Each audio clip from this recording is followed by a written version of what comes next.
This is the World Service of All India Radio. We now bring you a commentary, Gandhi, the Apostle of Nonviolence. It is scripted by Dr. Roop Narayan Das, strategic analyst. Ever since 2007, when the United Nations adopted 2nd October, the birthday of Mahatma Gandhi, as the International Day of Nonviolence, it is celebrated the world over to commemorate the Mahatma's enduring contributions to peace and nonviolence. The day also aims to create awareness about the imperatives of nonviolence. Emphasizing the significance of the day, the UN Secretary General Antonio Guterres observed, Gandhi constantly highlighted the gap between what we do and what we are capable of doing. On this International Day of Nonviolence, I urge each and every one of us to do everything in our power to bridge this divide as we strive to build a better future for all. According to the UN General Assembly resolution, the International Day is an occasion to disseminate the message of nonviolence through education and public awareness. The resolution reaffirms the universal relevance of the principle of nonviolence and desire to seek a culture of peace, tolerance, understanding, and nonviolence. Gandhiji's ideas and ideals continue to stir the imagination of leaders who are fighting for freedom and liberation. Writing in the New York Times last year, on this very day, Prime Minister Narendra Modi quoted Nelson Mandela, who called Gandhi the sacred warrior. Prime Minister wrote that Gandhi had the unique ability to become a bridge between some of the strongest contradictions in human society. In his article, Prime Minister Modi also agreed with Albert Einstein, who had said, generations will come scarce believe that such a man as this in flesh and blood ever walked on this earth. At a time when the world is afflicted with strife and violence, Gandhi's ideas and ideals continue to be relevant today more than ever before. Gandhi's ideas were not only the instruments of political struggle, they were also aimed at uplifting humankind from unbridled materialism and consumerism, which are the bane of the contemporary society. He emphasized on character and ethics in personal and professional conduct. He was not only a preacher of truth and nonviolence, rather, he practiced them in real life. Gandhi was great because he practiced every bit of his ideology in life and he captioned his autobiography, My Experiments with Truth. Gandhiji's ideas of nonviolence were anchored in the concept of satyagraha, meaning holding truth firmly.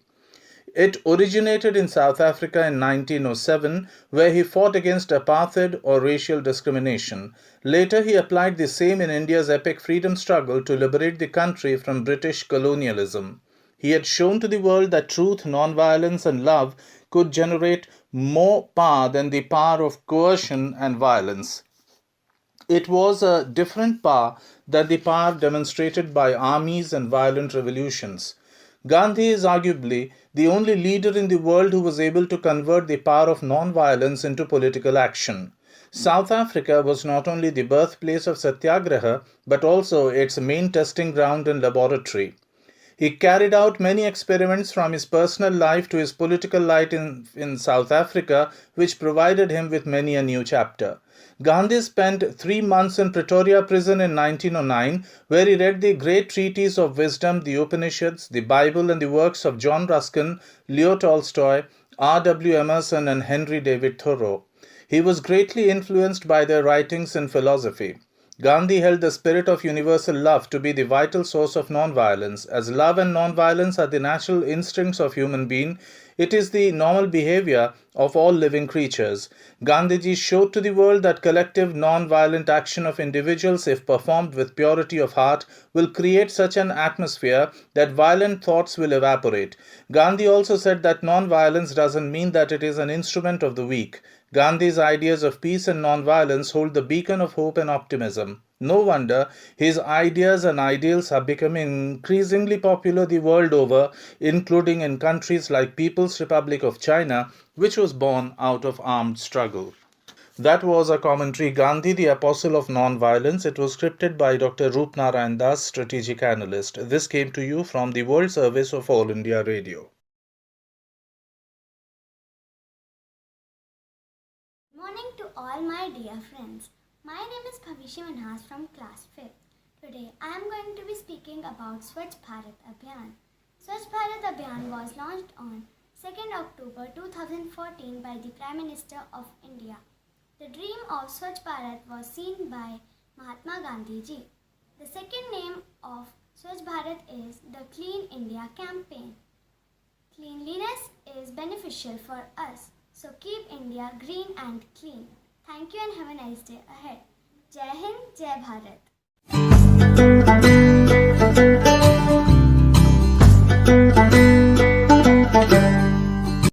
Namaskar to one and all present here. Myself, Sakura Chaudhary of class 7C is going to present a presentation on the occasion of Gandhiji's birthday, which is celebrated as Gandhi Jayanti on the 2nd of October each year. Gandhi ji का जन्म 2 अक्टूबर 1869 को गुजरात के पोरबंदर में हुआ था। 1888 में गांधी जी वकालत की पढ़ाई करने के लिए ब्रिटेन गए। वकालत की पढ़ाई पूरी करके वह अपने देश लौट आए। Gandhi ji is also called the father of the nations because he was the leader of India's non-violent independence movement against British rule, and in South Africa, who advocated for the civil rights of Indians. He also organized many boycotts against British institutions in peaceful forms of civil disobedience. Thank you. Jai Hind. चल पड़ी जिधर दूर डगमग में, चल पड़ी जिधर दूर डगमग में, चल पड़ी कोटि पग उसी ओर, पड़ गई जिधर भी एक दृष्टि, गड़ गई कोटि दृग उसी ओर। जिसके सिर पर निज धरा हाथ, जिसके सिर पर निज धरा हाथ, उसके श्री रक्षक कोटि हाथ। जिस पर निज मस्तक झुका दिया, झुक गए उसी कोटि माथ। तुम बोल उठे युग बोल उठा, तुम मौन बने युग मौन बना। कुछ कर्म तुम्हारे संचित कर, युग कर्म जगा युग धर्म धना। तुम परिवर्तक युग संस्थापक, युग संचालक हे युगाधार।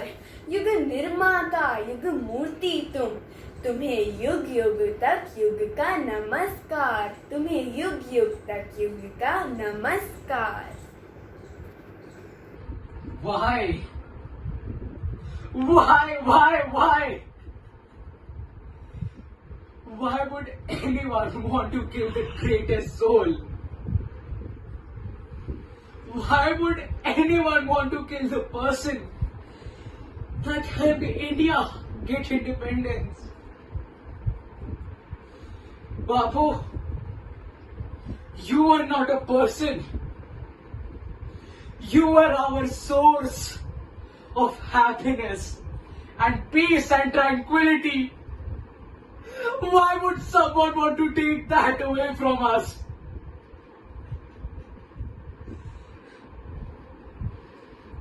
Why? You have never been scared to do what is right. You have never been scared. You were such that you converted greatest of your enemies into your followers. You were the great soul, Bapu. And seeing you like this, it floods my eyes. Why would anyone want this to happen? Why? You were our light. You were our lamp in this darkness. And today that lamp was blown out. Today that lamp was blown out. Now we are alone, Bapu. There is nobody to guide us. What would we do now? What would we do now? Oh, dear Bapu. Oh, Bapu. You will always remain in our hearts. And we will never forget you. For you are the great soul. For you are the great soul. The story of my experiments with truth. The reading from the autobiography is presented by Sri Gopalakrishna Gandhi, writer, teacher, and the youngest grandson of Kasturba Gandhi and Mohandas Karamchand Gandhi. The words of the Mahatma in the voice of his grandson. I have a fair recollection of the Eiffel Tower as I ascended it twice or thrice. I must say a word about the Eiffel Tower. I do not know what purpose it serves today. There is no art about the Eiffel Tower. In no way can it be said to have contributed to the real beauty of the exhibition. Men flocked to see it and ascended it as it was a novelty and of unique dimensions.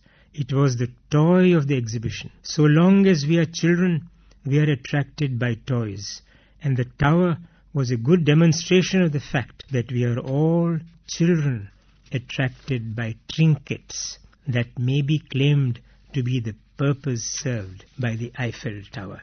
I passed my examinations and was called to the bar on the 10th of June 1891 and enrolled in the High Court on the 11th, and on the 12th I sailed for home.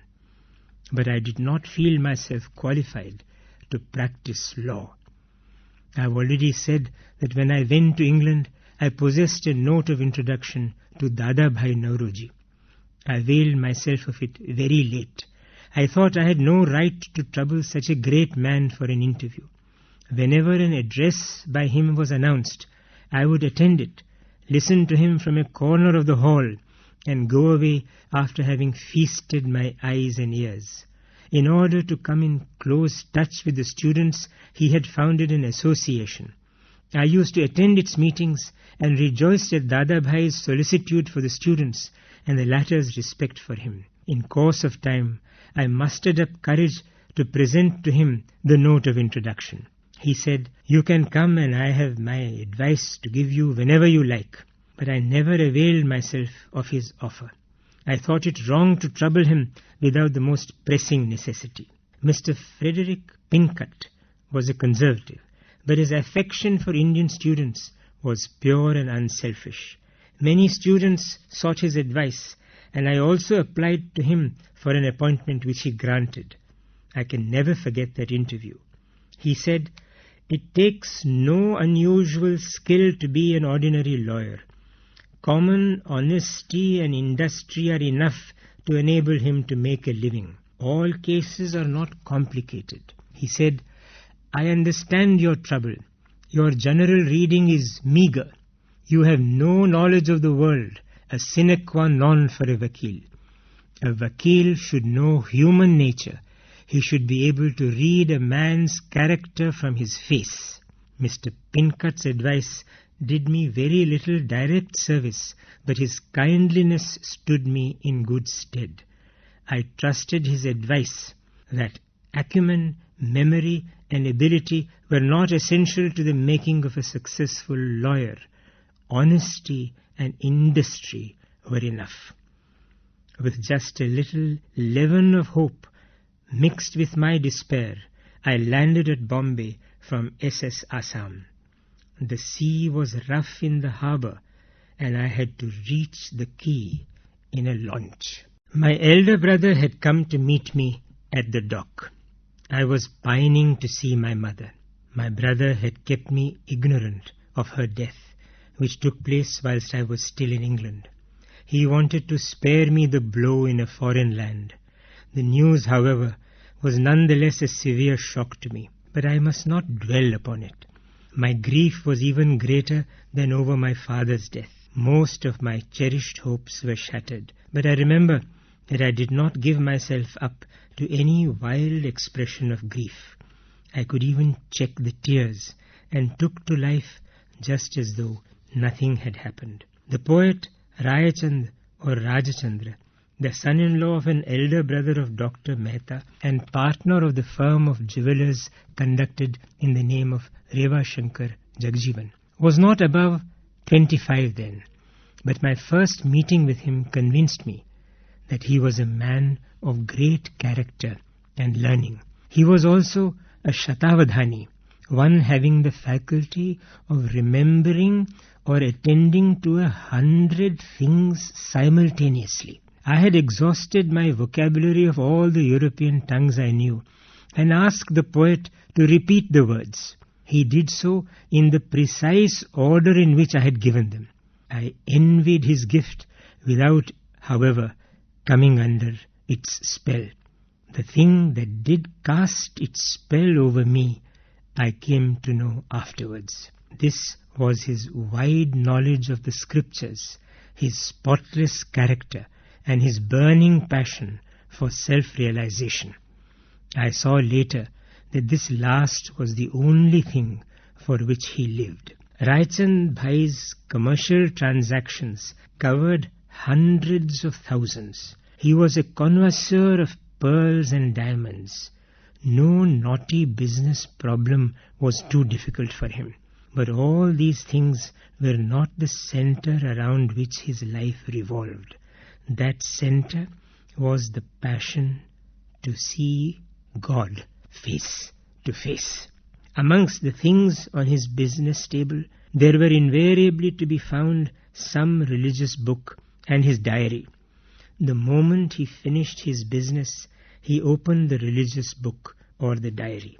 I was but a briefless barrister then, and yet whenever I saw him, he would engage me in conversation of a seriously religious nature. Though I was then groping and could not be said to have any serious interest in religious discussion, still I found his talk of absorbing interest. I have since met many a religious leader or teacher. I have tried to meet the heads of various faiths, and I must say that no one else has ever made on me the impression that Raichand Bhai did. His words went straight home to me. And yet, in spite of this regard for him, I could not enthrone him in my heart as my Guru. The throne has remained vacant. 3 moderns have left a deep impress on my life and captivated me. Raichand Bhai by his living contact, Tolstoy by his book The Kingdom of God is Within You, and Ruskin by his Unto This Last. Friends advised me to go to Bombay for some time in order to gain experience of the High Court, to study Indian law, and to try to get what briefs I could. I took up the suggestion and went. But I had not the courage to conduct a case. I was helpless beyond words, and even as the bride come fresh to her father-in-law's house. About this time, I took up the case of one Mami Bai. It was a small cause. You will have to pay some commission to the tout, I was told. I emphatically declined. But even that great criminal lawyer, Mr. So-and-so, who makes 3,000 to 4,000 a month, pays commission. I do not need to emulate him, I rejoined. I should be content with rupees 300 a month. Father did not get more. But those days are gone. Expenses in Bombay have gone up frightfully. You must be businesslike. I was adamant. I gave no commission, but got Mami Bai's case all the same. It was an easy case. I charged 30 rupees for my fees. The case was not likely to last longer than a day. This was my debut in the small causes court. I appeared for the defendant and had thus to cross-examine the plaintiff's witnesses. I stood up, but my heart sank into my boots. My head was reeling, and I felt as though the whole court was doing likewise. I could think of no question to ask. The judge must have laughed, and the vakils, no doubt, enjoyed the spectacle. But I was past seeing anything. I sat down and told the agent that I could not conduct the case, and that he had better engage Patel and have the fee back from me. Mr. Patel was duly engaged for 51 rupees. To him, of course, the case was child's play. You just heard the reading from the autobiography of Mahatma Gandhi, presented by Shri Gopala Krishna Gandhi, the youngest grandson of Kasturba Gandhi and Mohandas Karamchand Gandhi.